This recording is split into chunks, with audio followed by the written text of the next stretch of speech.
શિક્ષકો અને મુખ્ય શિક્ષકો માટેની યુટ્યુબ ચેનલ શૈક્ષણિક અને વહીવટી માહિતી માટે શ્રેયસ ડાબર.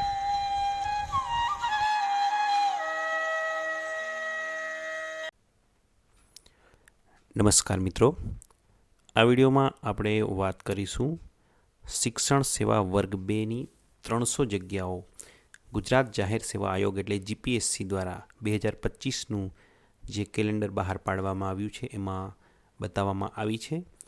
તો ખૂબ જ મહત્ત્વની એવી પોસ્ટ છે એજ્યુકેશન ફિલ્ડની અંદર. 300 જગ્યાઓ એની ઓપન થવાની છે. કોણ પરીક્ષા આપી શકે, એનું પગાર ધોરણ શું થશે, કઈ કઈ જગ્યાએ પોસ્ટિંગ કરવામાં આવે છે વગેરે મહત્ત્વની તમામ બાબતો આ વિડીયોમાં આપણે જોઈશું. વિડીયો અંત સુધી જોવા નમ્ર વિનંતી છે, જેથી કરીને તમે તમામ વસ્તુથી માહિતગાર થઈ શકો. સ્ટાર્ટ કરીશું. ગુજરાત શિક્ષણ સેવા વર્ગ 2 અહીંયા આગળ જે કેલેન્ડર છે એમાંથી આપણે જે શિક્ષકોને લગતી 3 પોસ્ટ અહીંયા આપણે બતાવી છે, પણ હાલ આ વિડીયો આપણે ખાસ કરીને ગુજરાત શિક્ષણ સેવા વર્ગ 2 માટે બતાવી રહ્યા છે. એની અંદર વર્ગ 1ની 20 જગ્યા છે, પરંતુ શિક્ષણ સેવા વર્ગ 2ની અંદાજિત 300 જગ્યા છે. એની જાહેરાત જુલાઈ માસમાં પ્રસિદ્ધ થવાની વાત છે અને પ્રાથમિક કસોટીનો સૂચિત માસ નવેમ્બર 25 અને એનો પરિણામનો સંભવિત માસ ફેબ્રુઆરી 26 અને રૂબરૂ મુલાકાતનો સમય જે મે 2026 એવું અંદાજિત આ કેલેન્ડરમાં બતાવ્યું છે. તો હવે આપણે એની અંદર શું છે આગળ જોઈએ. ત્યાર પછી તાલુકા પ્રાથમિક શિક્ષણાધિકારીની પણ જગ્યાઓ છે, પણ એનો અલગ વિડીયોમાં આપણે વાત કરીશું. હાલ આપણે ગુજરાત શિક્ષણ સેવા વર્ગ 2 વહીવટી શાખાની વાત કરીએ 300 જગ્યાઓ માટે. તો એમને જે પાસ થાય છે એમને ક્યાં પોસ્ટિંગ કરવામાં આવે છે, પહેલાં તો આપણે એ જોઈ લઈએ, પછી જોઈએ કે કોણ પરીક્ષા આપી શકશે.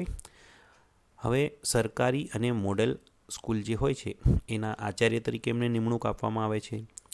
જિલ્લા શિક્ષણાધિકારી શ્રીની કચેરીની અંદર, એટલે જે માધ્યમિક અને ઉચ્ચતર માધ્યમિક માટેની જે જિલ્લા શિક્ષણાધિકારીની કચેરી લાગુ પડે એમાં શિક્ષણ નિરીક્ષક તરીકે એમને લેવામાં આવે છે. નાયબ જિલ્લા પ્રાથમિક શિક્ષણાધિકારી પણ એમને બનાવવામાં આવતા હોય છે. જે માધ્યમિક શિક્ષણ બોર્ડ છે એની અંદર મદદનીશ સચિવ તરીકે પણ લેવામાં આવતા હોય છે.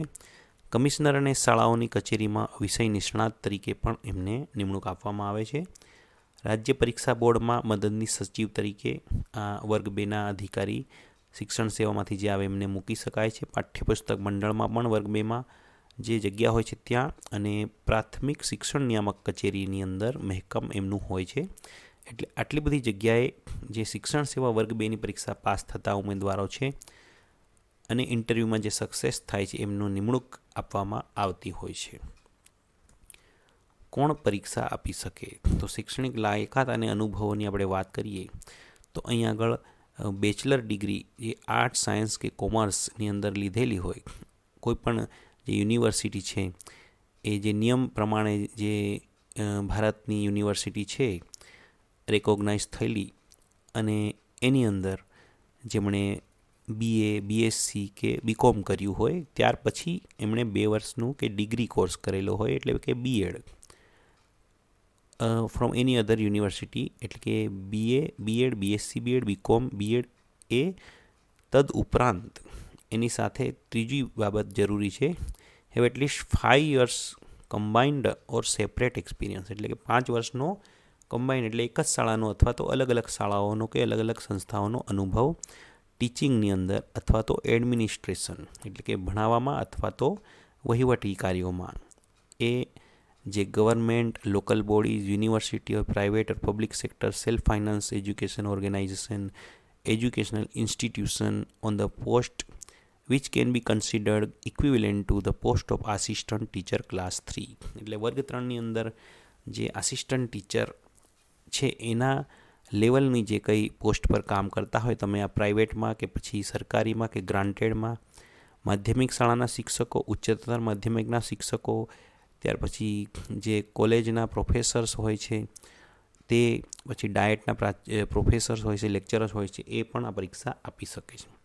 બીજું છે government higher secondary school or assistant teacher class 3 in the government secondary school or કેળવણી નિરીક્ષક ઓર એક્સટેન્શન ઓફિસર. કેળવણી નિરીક્ષક જે પ્રાથમિક તાલુકા કચેરીની અંદર હોય છે additional district education inspector or head teacher in primary education service, એટલે કે મુખ્ય શિક્ષક જે પ્રાથમિક શાળાની અંદર HTAT મુખ્ય શિક્ષક હોય છે તે. Obtaining the degree in the teaching or education is prescribed under clause 2 of B, એટલે કે જે ઉપર BA BEd BCom BEd BSc BEdની વાત કરી તે, અને ત્યાર પછી આટલો અનુભવ હોય તે મિત્રો આ પરીક્ષા આપી શકશે. હાલ સુધીના નિયમ પ્રમાણે પ્રાથમિક શાળાના શિક્ષકો આ પરીક્ષા આપી શકતા નથી. માત્ર પ્રાથમિક શાળાના જે HTAT મુખ્ય શિક્ષકો છે એ જ આ પરીક્ષા આપી શકે છે. ભવિષ્યમાં સુધારો થઈ શકે, પરંતુ હાલ આપણે વિડીયો બનાવી રહ્યા છીએ ત્યાં સુધી આ રીતનું છે. ત્યાર પછી જોઈએ પગાર ધોરણ. તો આરોપી 2016 એટલે કે 7મા પગાર પંચ મુજબ પે મેટ્રિક્સ લેવલ નંબર 8 અહીં આગળ આપણે બતાવી રહ્યા છે સ્ક્રીન ઉપર. 4600નો જેને છઠ્ઠા પગાર પ્રમાણે ગ્રેડ પે કહેવાય, 44900થી શરૂ થઈ અને આ તમે જોઈ શકો છો 1,42,400 સુધીનું એમનું પગાર ધોરણ બતાવેલું છે, એટલે કે 8 નંબરનું લેવલ એમને આપવામાં આવે છે. 4600 ગ્રેડ પે માટે 44900થી એમનો પગાર સ્ટાર્ટ થાય, એટલે 44900 વત્તા મોંઘવારી ભથ્થું મેડિકલ એ બધું થઈને એ 50% તો હાલ 53% મોંઘવારી ભથ્થું છે, એટલે એ પ્રમાણેનો પગાર તમે ગણતરી કરી શકો છો. એટલે એટલું પગાર ધોરણ આમાં મળતું હોય છે. પરીક્ષા જે છે એનો નિયત અભ્યાસક્રમ છે એ પણ આપણી ચેનલ પર ઘણા એના વિડીયોઝ છે અને નવા પણ આપણે મૂકતા રહીશું. 100 માર્કનું જનરલ નોલેજ, 200 માર્કનું શિક્ષણને લગતા કાયદાઓ અને વહીવટી બાબતો એમ કહીને પ્રિલિમિનરી એક્ઝામ 300 માર્કની 3 કલાકની આવે છે. એમાં માઇનસ માર્કિંગ પદ્ધતિ હોય છે અને ત્યાર પછી એમાંથી પસંદગી થઈને આગળ ઇન્ટરવ્યૂમાં જવાય, એ પણ આપણે જોઈએ. તો રૂબરૂ મુલાકાતમાં આયોગની સૂચનાઓ ધોરણો નીચે મુજબ દર્શાવેલ કેટેગરી વાઇઝ સંખ્યાને ધ્યાને લઈને અનુસરતા હોય છે. તો કુલ જગ્યા દાખલા તરીકે 1 જગ્યા હોય તો કુલ રૂબરૂ મુલાકાત માટે બોલાવવામાં આવતા ઉમેદવારોની સંખ્યા 6 હોય છે.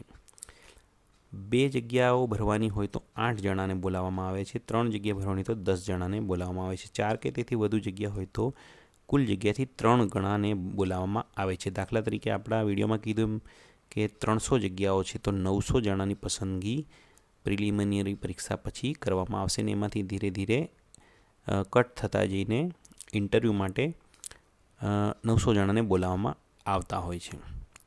એટલે આ રીતે એની નક્કી થતું હોય છે. એટલે ખૂબ જ મહત્ત્વની આ પરીક્ષા છે, એની તૈયારી શરૂ કરી શકો અને એને લગતા કોઈ પણ પ્રશ્નો હોય તો તમે વિડીયોના કમેન્ટ બોક્સમાં મૂકશો. Thank you for watching. આવા શૈક્ષણિક અને વહીવટી તથા GPSC, HMAT, TAT, TET વગેરે સ્પર્ધાત્મક પરીક્ષાના વિડીયો જોવા માટે સબસ્ક્રાઈબ કરો આપણી channel Shreyas Dabur. Thank you very much. અહીં આજનો આ વિડીયો આપણે પૂર્ણ કરીએ છીએ. શિક્ષકો અને મુખ્ય શિક્ષકો માટેની YouTube ચેનલ શૈક્ષણિક અને વહીવટી માહિતી માટે શ્રેયસ ડાબર.